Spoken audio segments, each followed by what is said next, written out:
ஏறத்தாழ காங்கிரஸில் தொடங்கி திமுக, அதிமுக, பாமக, மதிமுக, 2 கம்யூனிஸ்ட் கட்சிகள் என பல்வேறு கட்சிகள் ஒரே அணியில் ஒரே குரலில் பேசுகின்றன.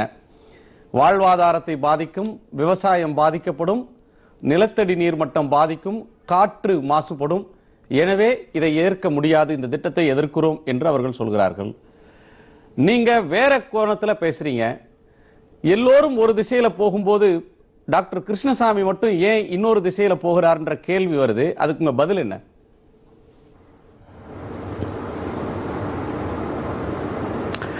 முதற்கண் புதுக்கோட்டை மாவட்டம் நெடுவயல் கிராமத்தில் ஹைட்ரோ கார்பன் திட்டத்தை அமல்படுத்தினால் தங்களுடைய வாழ்வாதாரம் பாதிக்கப்பட்டு விடுமோ என்ற அச்சத்தில் கடந்த 14 தினங்களுக்கு மேலாக போராடி வரக்கூடிய விவசாய பெருங்குடி மக்களுக்கும் பொதுமக்களுக்கும் அவர்களோடு இணைந்திருக்கக்கூடிய பிற சமூக அமைப்புகளுக்கும் அவர்களோடும் நான் புதிய தமிழகம் எங்களை இணைத்துக் கொள்கிறது என்பதை முதலில் தெரிவித்துக் கொள்ள விரும்புகிறேன். அதே சமயத்தில் நீங்கள் சொல்லுவது போல வேறொரு பாதையெல்லாம் நான் எதுவும் சொல்லவில்லை. அதாவது இந்தியாவினுடைய தேவையாகிய பெட்ரோல், டீசல், வாயுக்கள் இந்த தேவை நாளுக்கு நாள் அதிகரித்துக் கொண்டே போகிறது. வீடுதோறும் அது ஏழைகளாக இருந்தாலும், படைக்காராக இருந்தாலும், கிராமமாக இருந்தாலும், நகரமாக இருந்தாலும் வீடுதோறும் கேஸ் இணைப்புகள் கொடுக்கப்பட வேண்டியிருக்கிறது. 2 சக்கர வாகனங்கள், 4 சக்கர வாகனங்கள் அதிகரித்து வருகின்றன. எனவே ஆண்டுதோறும் 10 லட்சம் கோடியிலிருந்து 15 லட்சம் கோடி ரூபாய் செலவழித்துத்தான் பிற நாடுகளிலிருந்து இந்த எண்ணெய் பொருட்களை, கச்சா பொருட்களை நாம் விலை கொடுத்து வாங்குகிறோம். இதற்காக இறக்குமதி செய்வதற்கு பெரிய அளவுக்கு பொருளாதாரம் தேவைப்படுகிறது. எனவே வரக்கூடிய காலகட்டங்களில் இந்த இறக்குமதி செய்யக்கூடியதை ஒரு 10% குறைக்க முடியுமா? எனவே நாம் உள்நாட்டிற்கு கூடிய வாய்ப்புகளை பயன்படுத்தி நாமே இதை மேக் இன் இந்தியா என்ற திட்டத்தை போல நம்முடைய சொந்த மண்ணில் இருக்கக்கூடிய இந்த கச்சா பொருட்களை எந்த அளவுக்கு பயன்படுத்த முடியும், எந்த அளவுக்கு எடுக்க முடியும் என்ற அடிப்படையில் ஏறக்குறைய 20-30 ஆண்டு காலத்துக்கு மேலாக ஆய்வு செய்து, குறிப்பாக தஞ்சை, புதுக்கோட்டை, திருவாரூர், நாகப்பட்டினம் போன்ற பகுதிகளில், அதே போல கோதாவரி, கிருஷ்ணா நதிகளுடைய அந்த நதி தீரங்களுடைய பகுதிகளில் இருக்கக்கூடிய இதையெல்லாம் ஆய்வு செய்து, உங்க கோணம் புரிகிறது.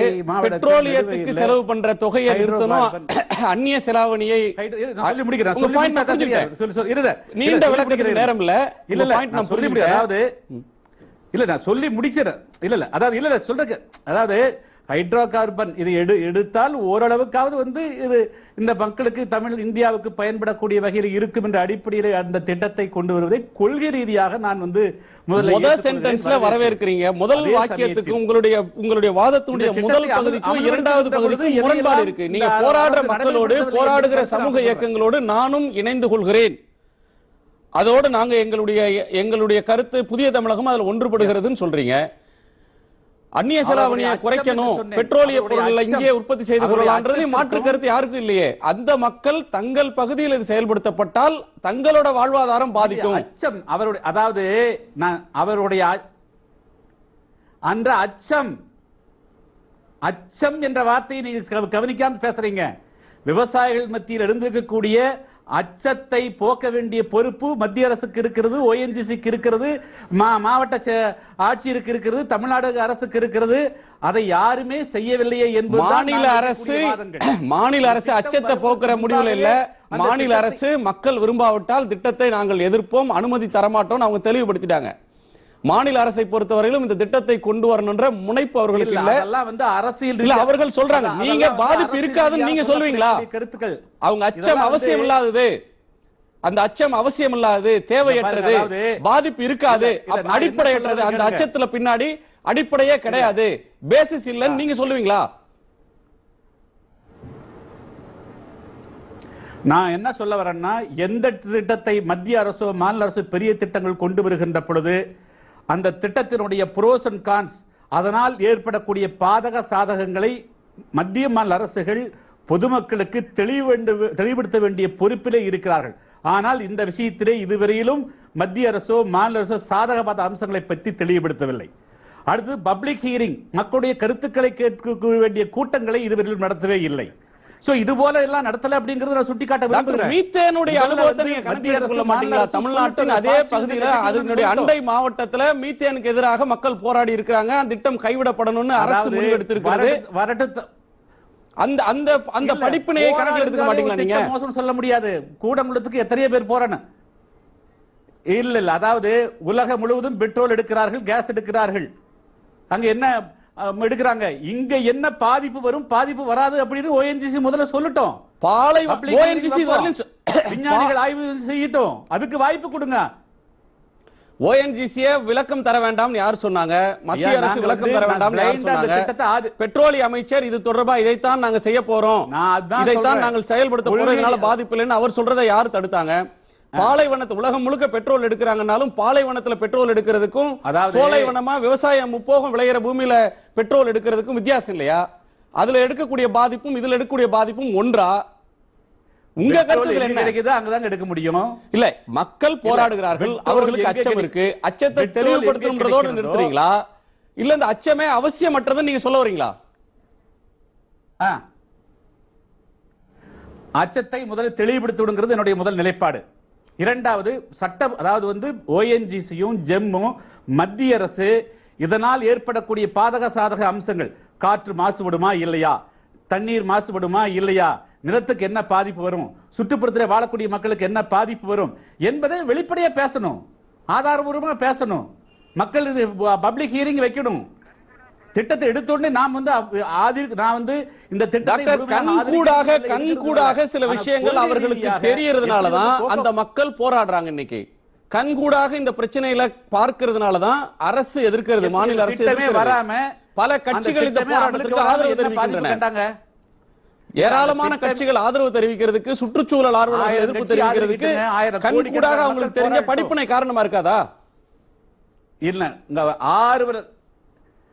இல்ல நோ. அதாவது ஏதாவது இன்று வரையிலும் ஒரு விஞ்ஞானி ONGC அதாவது ஜியாலஜிஸ்ட் யாராவது ஒரு குழுவை அமைத்து அந்த குழு சார்பாக ஆய்வு செய்யப்பட்டு அந்த ஆய்வறிக்கை வெளியே வந்திருக்கிறதா?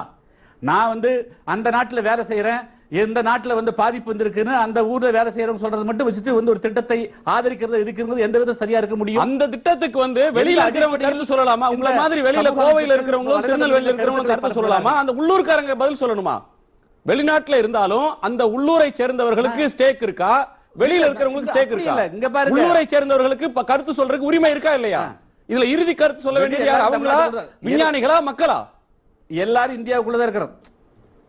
இல்ல எல்லாரும் இந்தியாவுக்குள்ள இருக்கிற எல்லாருக்கும் கருத்து உண்டு. உள்ளூர் வெளியூர் ஒண்ணுமே கிடையாது. எல்லாரும் இந்தியாவுடைய பிரஜைகள், எல்லாரும் தமிழ்நாட்டினுடைய பிரஜைகள்.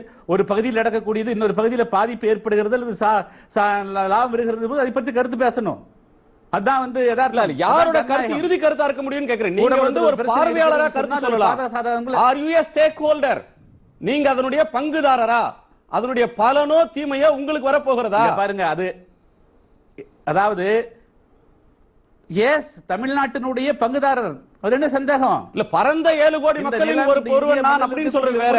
அந்த பகுதியில அந்த திட்டத்தால் வரக்கூடிய பாதிப்போ நன்மையோ அதற்கு நேரடியான பங்குதாரரா நீங்க? பங்குதாரர், அதுல என்ன சந்தேகம்? அந்த ஊர் மக்கள் பங்குதாரர்களா இல்ல மற்றவர்கள் பங்குதாரர்களா, மற்றவர்கள் பொறுப்பாளர்களா? அதுக்கு